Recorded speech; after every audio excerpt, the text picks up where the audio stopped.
இயேசு கிறிஸ்துவின் நாமத்தினால் உங்களுக்கு என் அன்பின் நல்வாழ்த்துக்கள். இந்த நாளில் இந்த வேளையில் கூட பார்க்கும் பொழுது ஏசாயா 60ஆம் அதிகாரம் 22வது வசனம், சின்னவன் ஆயிரமும் சிறியவன் பலத்த சாதியும் ஆவான், கர்த்தராகிய நான் ஏற்ற காலத்திலே இதை தீவிரமாய் நடப்பிப்பேன் சொல்லி, நம்ம சின்னவங்களாக காணப்பட்டா நம்மளை 1000 பேராக கர்த்தர் நடத்துவார். நம்ம எல்லாரும் மத்தியில் நம்ம சின்னவர்களாக இருக்கிறோமா? நம்ம சின்னவங்களாக காணப்பட்டு கொண்டிருக்கிறோமா? கர்த்தர் நம்மளை 1000க்கு அதிபதியாய் வைப்பார். அது மாத்திரமில்லை, சிறியவனாய் நம்மளை பார்க்குறாங்க நிறைய பேர். அப்படியா சிறியவனை ஒரு புலியிலிருந்து தூக்கி விடுகிற தகப்பன் என்று வசனம் சொல்லுகிறது.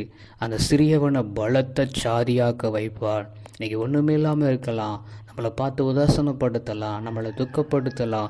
எந்த காரியமாக இருந்தாலும் கர்த்தர் நம்மளை பெரிய பலத்த சாதிக்குள்ளே நடத்துவார். அது எப்போன்னா அவர் ஏற்ற காலத்தில் இதை தீவிரமாய் நடப்பார்.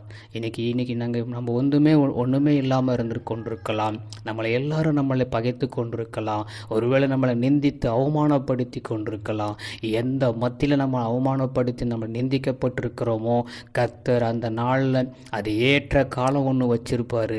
அந்த நேரத்தில் நம்மளை தீவிரமாய் அவர் நடத்த வல்லவராக இருக்கிறார். நீங்கள் ஒரு வேளை சோர்ந்து போயிருக்கிறீங்களா?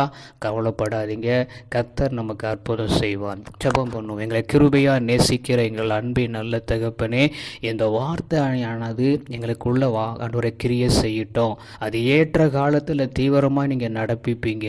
சின்னவன் 1000மும் சிறியவன் பலத்த சாதியுமாவான்னு சொல்லி, அப்படியே கர்த்தர் இந்த வாக்கு தத்தத்தை எங்கள் வாழ்க்கையில் நிறைவேற்றி கொடுங்க. இந்த நாளில் நீங்கள் கொடுத்த வாக்கு தத்தத்துக்காக உங்களுக்கு நன்றி. அப்படியே எங்கள் தலைமையில் ஆசீர்வாதம் தங்கட்டும். இயேசுவின் நாமத்தில் ஆமென்.